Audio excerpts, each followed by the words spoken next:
On Thursday, a Hamas delegation left Cairo, declaring in a statement that the organization will continue with Gaza ceasefire talks until an agreement is reached with Israel, at the same time blaming Israeli representatives for the lack of progress.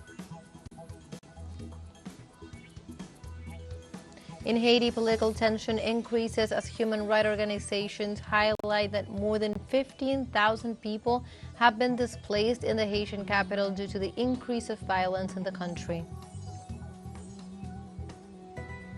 And in the United States, in Northeast Philadelphia, 8 teens were shot while waiting for the bus after school. Police is still looking for the suspects who fled.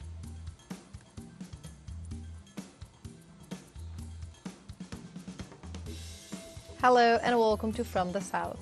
My name is Belén de los Santos, and from the TeleSUR studios in Havana, Cuba, we'll begin with the news.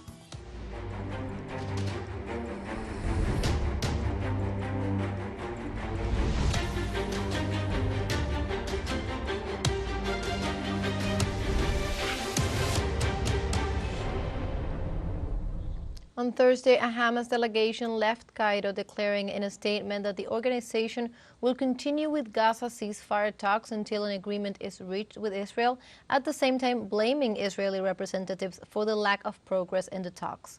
The departure of the Hamas delegation has the purpose to take the conditions for consultation with the leadership of the movement.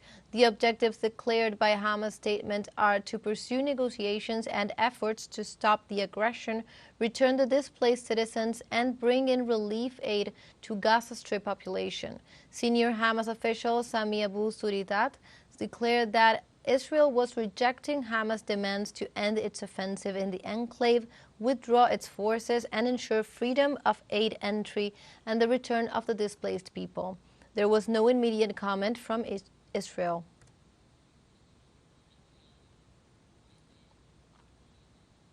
And in Palestine, people are still waiting for a ceasefire and to safely return to their homes after more than 150 days of the Israeli military offensive. Our correspondent in the region, Noor Harasin, brings us all the details. 153 days of this Israeli offensive on the coastal enclave.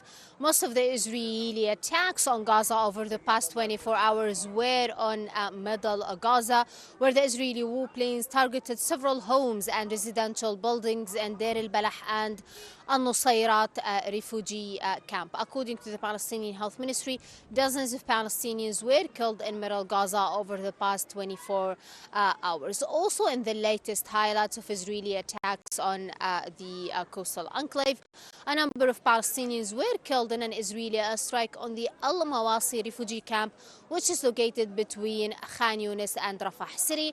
At the same time, the Palestinian Health Ministry here in Gaza received the bodies of 47 Palestinians that were killed in Khan Yunis over the past weeks, and basically the Israeli army took their bodies and released them only today on the Karm Abu Salim border.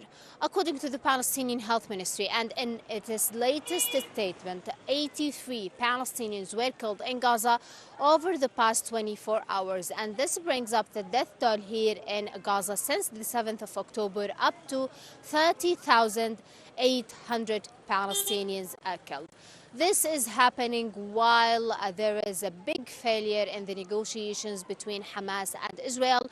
Hamas apparently put this very important condition of the ceasefire, which is allowing Palestinians to go back to their homes in northern Gaza. And this is what Palestinians here on the ground are asking for, especially that we are talking about more than 1.5 displaced people going through this war in Gaza.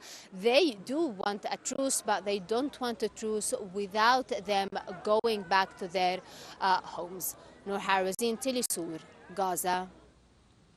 And on the eve of International Women's Day, the Palestinian Central Statistics Office revealed that Israeli occupation army has killed more than 8,000 women in 5 months of genocidal operations in Gaza. In this sense, the report highlighted that until October 7, 2023, women made up 49% of the Palestinian populations. Therefore, in the statistics of the genocide, a large number of women are reported as dead and injured. On the other hand, the Ministry of Health added that 75% of the total of injured from the aggressions are women, followed by children. In this way, humanitarian organizations and most recently the President of Brazil, Lula da Silva, have denounced that this is a war of the Zionist regime against women and children.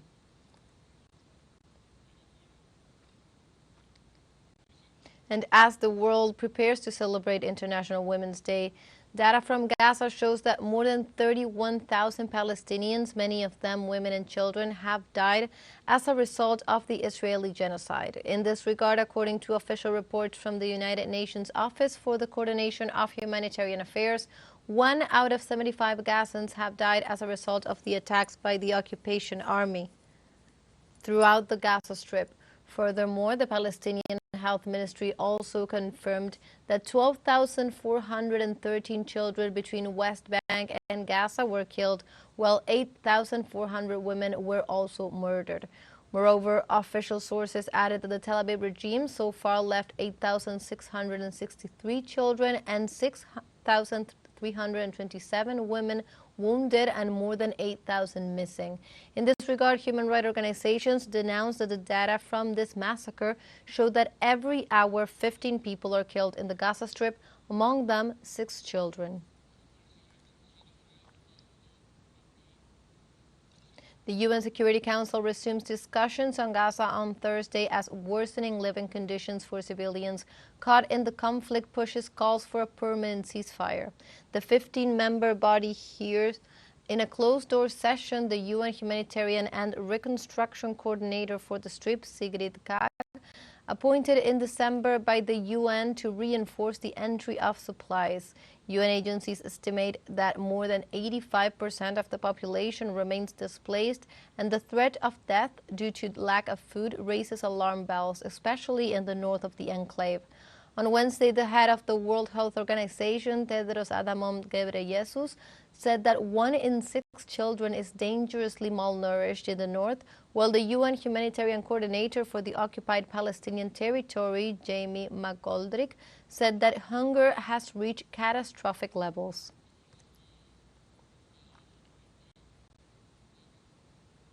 In this context, UN Secretary Antonio Guterres called for warring parties in another conflict in Sudan to agree to a ceasefire during the Muslim holy month of Ramadan. I call on all parties in Sudan to honor the values of Ramadan by honoring a Ramadan cessation of hostilities. This cessation of hostilities must lead to a definitive silencing of the guns across the country and set out a firm path towards lasting peace for the Sudanese people. The values of Ramadan must prevail.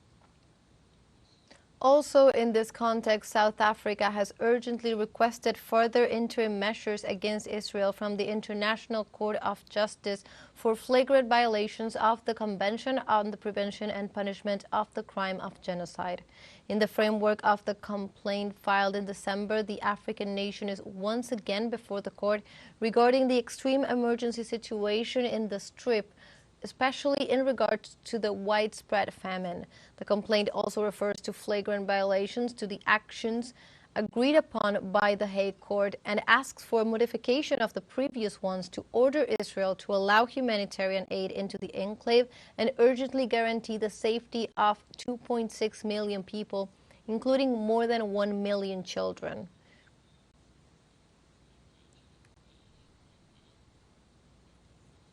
In China, Foreign Minister Wang Yi, during his speech during Thursday at the 14th National People's Assembly, described what is happening in Gaza as a tragedy for humanity and a disgrace for civilization in the 21st century. Ratifying his country's support to Palestine, he assured that the disaster in Gaza has reminded the world that it could no longer ignore the fact that the Palestinian territories have been occupied for many years. As several Latin American leaders have said, he stressed that the establishment of an independent Palestinian state is inevitable. In solidarity with the wishes of the Palestinian people, he reiterated that as a force for peace, stability, and progress, His country supports full membership of the State of Palestine in the United Nations. Let's take a short break, but remember you can join us on TikTok at TeleSUR English, where you will find news in different formats, news updates, and much more. Other stories coming up. Stay with us.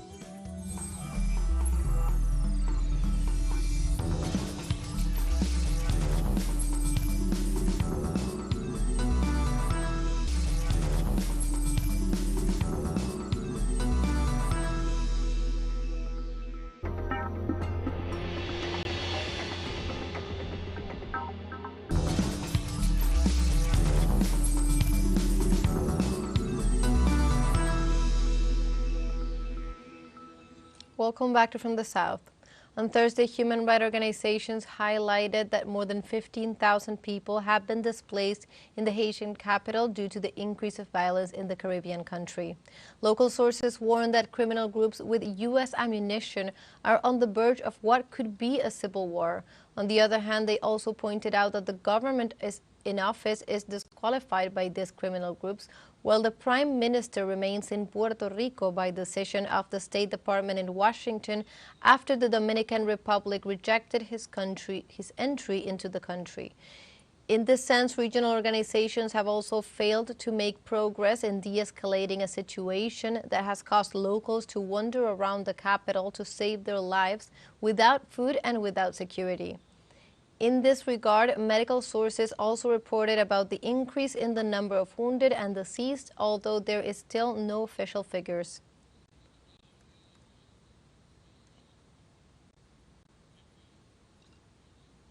In Colombia, after 2 days of work, the delegations of the country's government and the National Liberation Army, the ELN, announced the conclusion of the project to complete the design for the participation of civil society inside the peace process.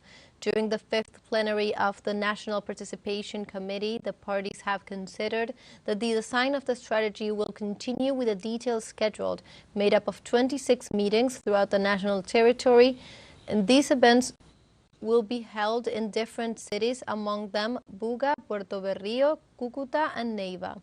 In this context, pedagogic tools for peace were one of the most relevant points of the agreement defined by the plenary sessions, and work agenda has been planned since March and until the month of May.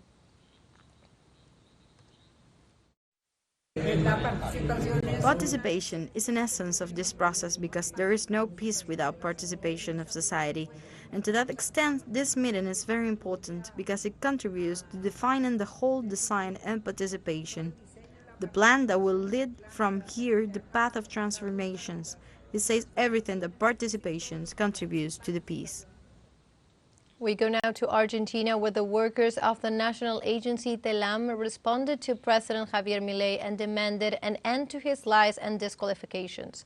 After closing the media, a decision described as most by like a serious attack against the exercise of journalism and democracy in the last 40 years in the country, the head of state deployed an extraordinary police operation. According to what he explained, he designed it together with Security Minister Patricia Bullrich, insinuating also that the fence around the headquarters was related to the existence of violent actions, which he linked to the workers. In the face of this aggravation, the professionals released a video in response.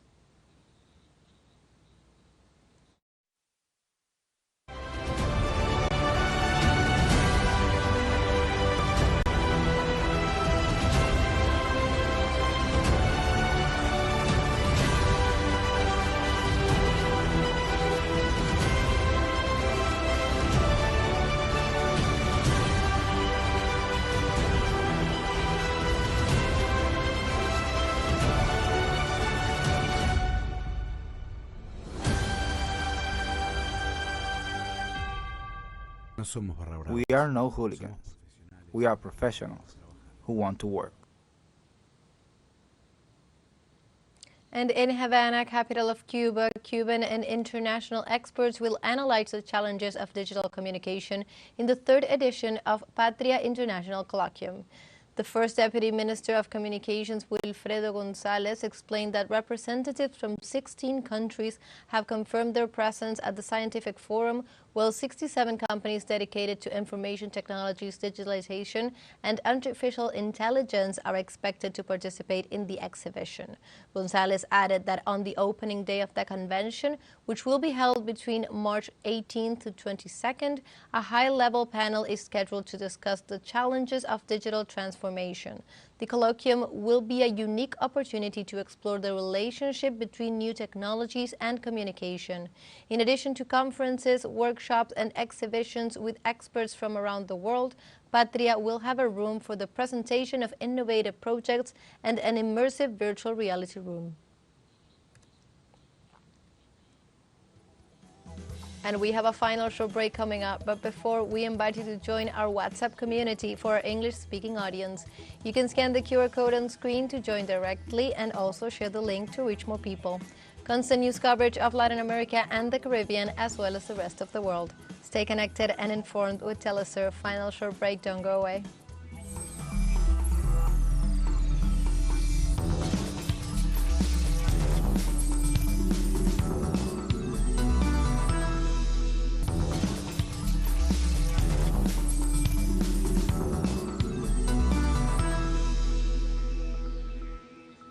Welcome back to From the South.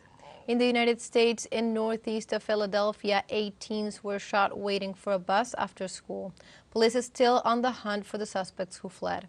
The students ages 15 to 17 were waiting just before 3 p.m. at a bus stop when 3 people got out of a car around the corner, walked up and fired at them at least 30 times and then fled. The incident marks the 4th shooting in as many days. The combined incidents have resulted in at least 3 deaths and more than a dozen injuries. 11 of these victims have been children, according to the police. The incidents come as the United States grapples with an ongoing gun violence epidemic, particularly among the youth.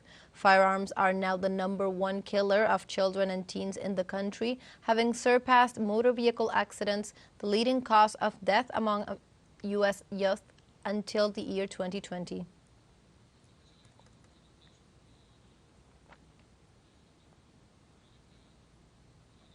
In Senegal, following the dissolution of the government on Wednesday, the President Macky Sall announced on Thursday the beginning of electoral campaign for the general elections to be called next 24th. The decision follows the ruling of the Constitutional Court, which considered illegal the intention to hold the suffrage after April 2nd, which would allow Sall to continue at the head of the executive power after the expiration of his mandate on that day.